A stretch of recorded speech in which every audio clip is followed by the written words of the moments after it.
Okay, so I met her while volunteering at an event, entertainment event, Obaby's comedy show, and we were planning for it. Obaby and I think it was the second or the first one. The first one we did in Ekiti, and she was part of the team. And I met her before then. Well, she looked too far from afar, so I just felt like this girl was always forming. She's still forming now. But after, on the day of the event, we had to do a couple of things together. I think the most remarkable thing between both of us was the fact that after the event, we had to give up our rooms to people, people to sleep. And we talked overnight from about 11 o'clock till the morning, non-stop, no sleep. We're talking about life, relationship, love.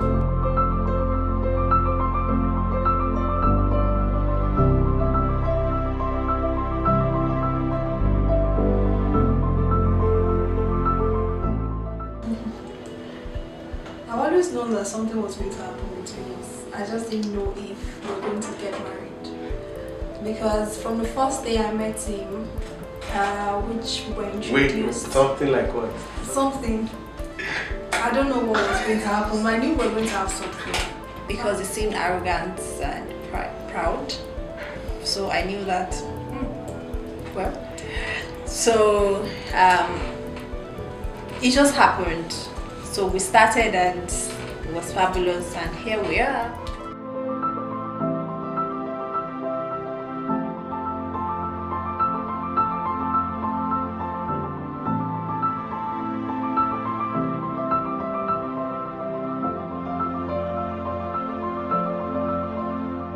So as an influencer, it's expected that whatever you do, your relationship is supposed to be like public. They should know. But I think that the influence on social media it didn't have so much influence. It didn't, because she wasn't a very open person. As a matter of fact, she keeps her circle very private and very small. So I consider that a blessing. So when we started at some point in the relationship, we're not posting each other. Maybe because we're not too sure of how it was going to go. And then at the point we were sure of how things were going to go, she still was not posting. So at that point when I posted, it reduced, the fact that she wasn't posting reduced the frequency of my posting. So sometimes I would not even post at all. The few times I posted, I had to probably stop posting because she wasn't posting. So people really could not tell who we were or what we were to each other. But eventually, I think it's a blessing. Not because anybody is going to, spoil anything on social media or something, but what you value, you just keep. So, but right now, we're not keeping anything. I think we're at the point where we should post each other. Like, she's still not posting.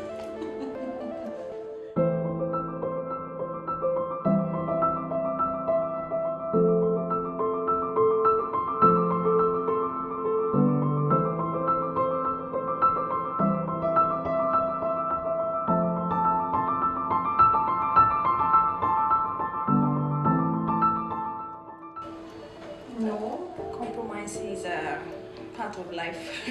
We make compromises in every situation, business, relationship, friendship, everything. So of course there have been compromises, but I won't say that is social media aspect has never been a problem in our relationship, and we can't both be the same. It's out there and in here. We are doing well, life is good.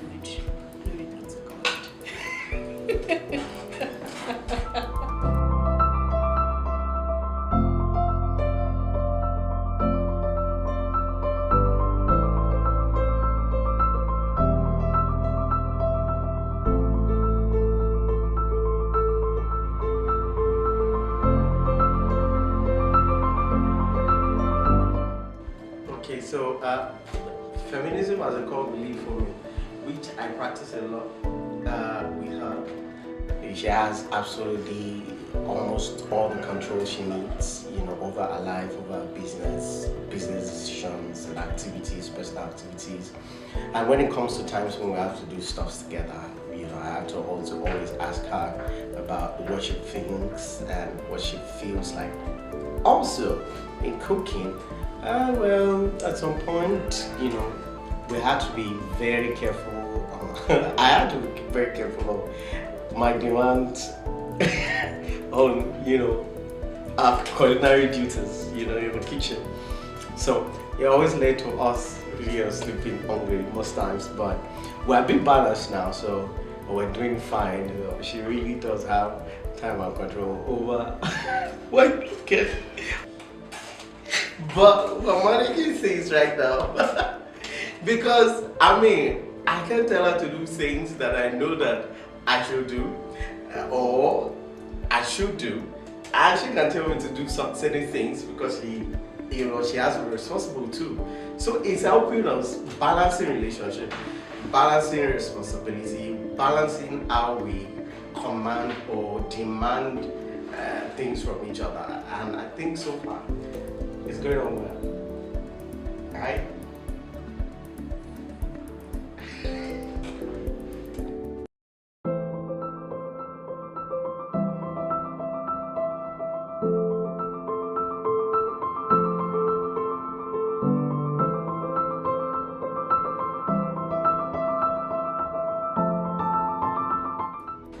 Okay, consent is a big thing. Many people did not know about it, and it was usually a challenge when we had to deal with some of our friends who would come around and ask questions. Not even friends, family members, or people who have been a part of the journey who ask us questions. You guys have been there 2 years, 3 years. What's going on? When are you guys getting married? So when questions like that pop up, he always broke us down because it wasn't like as though we didn't want to get married. We just had things going on in our lives that we had to stay from counselors and guidance. They asked that we stay till we got consent, and because to everybody who stayed with us during the process, who interceded and prayed with us, we've overcome that now, and we're doing fine. So there are a lot of issues that we would like to talk about, but not now. But we just want to advise, or I'd just like to advise that, guys, before you ask that question about when someone's getting married, when they're having kids, why they're not pregnant yet, think about it. They might be going through a tough time, and your question might just break them down. Okay, so parental consent is a big deal, and we had to deal with that for about 2 years before we got to where we are now. So I would say that we should all be respectful of people's opinion or decisions when it comes to certain matters, marriage, real life matters, marriage, childbirth, even education, anything. We should all be respectful of that, and also remember that people are going through different battles, and there's always a reason why things are taking too long or might not happen.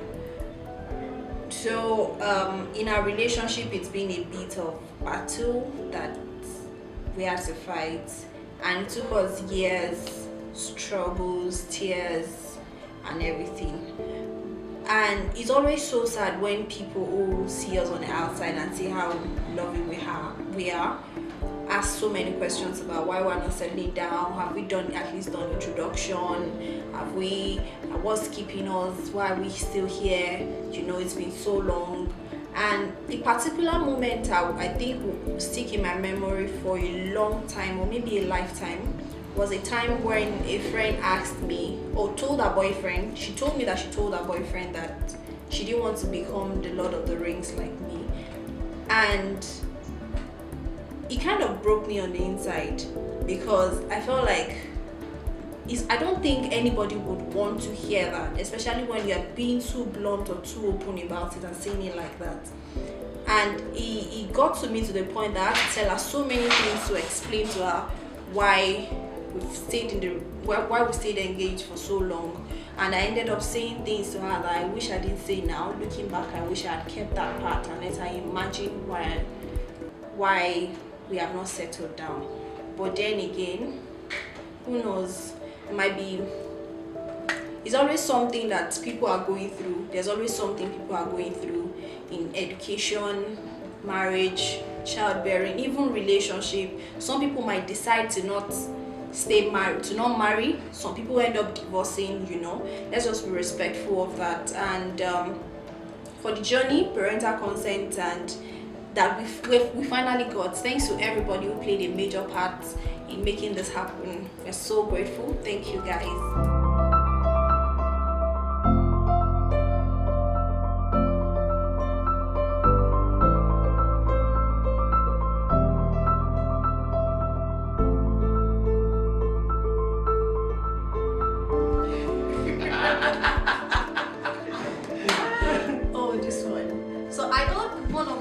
Private proposals in the world. Very private. Too private.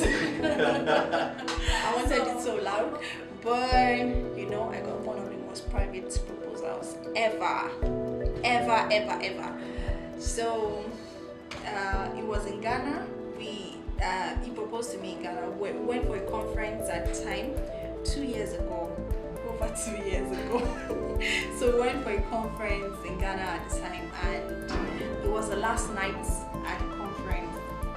And after the dinner, I think I was going up to my room, and he called me. No, I was coming down from my room, and he called me and asked that I follow him upstairs to his room. And there was so much urgency in the call, so I followed, and he was really pressed at the time. So after doing his thing, I think I was backing him or sitting down, I can't really remember. So he got on his knees. I didn't expect it. I didn't see it coming at all. Yeah, because I was okay. Yeah.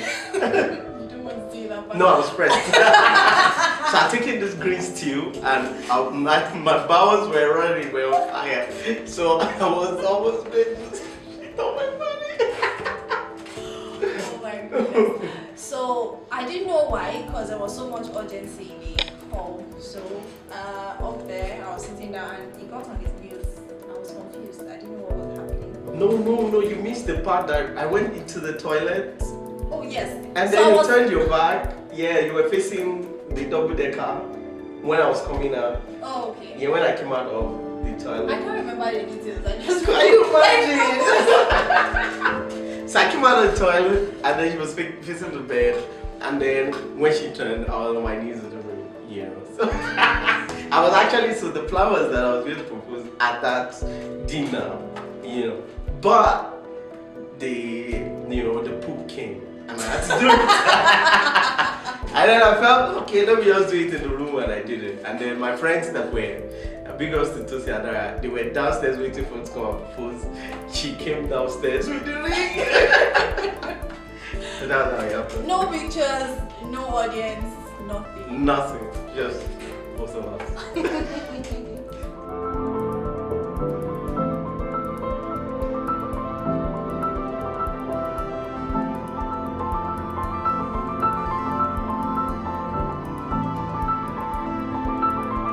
Okay, so yeah, within a circle, especially with community where people feel that love doesn't exist. The truth is, if you're not a loving person, you will not attract love. If you don't believe in love, like, let's be real, if you don't believe in love, you can't get love. If you believe in love, you will get it. And it doesn't mean that you will not have hiccups and challenges, alright? So the truth is, who you are is who you attract. If you're not serious with your life, you attract someone who's not serious with her life. If you're not faithful to a woman, you'll attract someone who's not faithful. Or even if she is, then your attitude will make her bend, make a beast out of her. So let's focus on ourselves, all right? If we know who we are, then we know what we want. Then it can be easy to get the right kind of woman. So the question is, do you believe in love? Do you know who you are? Do you know what you want? Don't lie to yourself. Until you are able to answer these questions correctly, this will continue.